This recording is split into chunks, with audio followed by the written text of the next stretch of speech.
Power flows like a river, but in America today, the river flows underground. We don't see it ripping through our lives, controlling how we live. Come with me underground and I'll show you that river.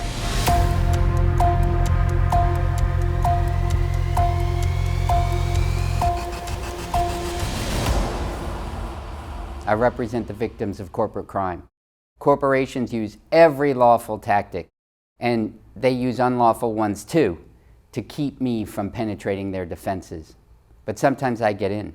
Sometimes I get a peek inside these corporations. I can read their secret documents. I can reconstruct critical meetings. So I can show you corporations breaking the law, committing crimes they know will kill people. This kind of corporate killing is one of the leading causes of violent death in America. If that sounds crazy, and it should, it's because these homicides are carefully concealed in ways that would impress even the National Security Agency. Yeah, it sounds crazy because it is crazy, but it's also true, and I can prove it. And I'm going to show you something more, a conspiracy to capture America. Certain corporations working together have seized a controlling influence in our political process. Bills supported by almost all Americans, such as paid maternity leave and anti-corruption provisions, can't pass, while unpopular initiatives like corporate subsidies and legalized payments to politicians, Wall Street bailouts, consolidated monopoly power, the evisceration of worker protections, those things become law. This invisible political power is why corporate profits have hit the highest level ever recorded.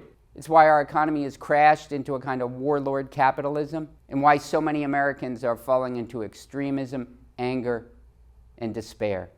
How bad is it? Let me tell you a quick story. I was sitting in my law office one day when someone came to the front desk begging to talk to a lawyer. I went down to see him. He was so nervous, he was shaking. I have medical bills for my son, he told me. I have to pay for his treatments. I don't make a lot of money, and my company stole from my paycheck.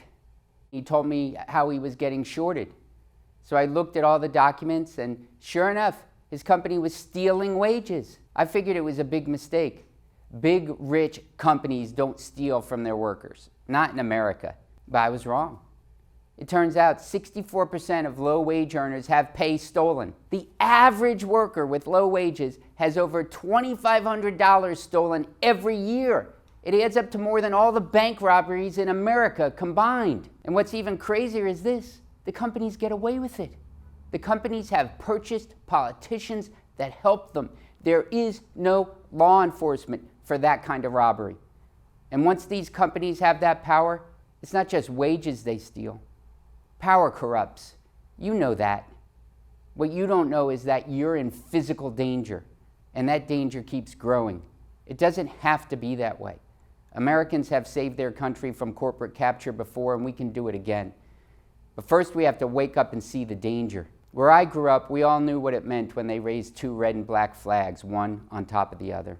That's a hurricane warning for winds over 74 miles per hour. Of course, we were kids. We would ask about more powerful winds, the really extreme hurricanes. Is there a special flag for the monster storm? One old guy, I remember him telling us about Betsy. There are storms, he said, that can blow away everything you think you know. And there's no flag for that. Come with me underground. Let me show you the river that could wash away everything you love.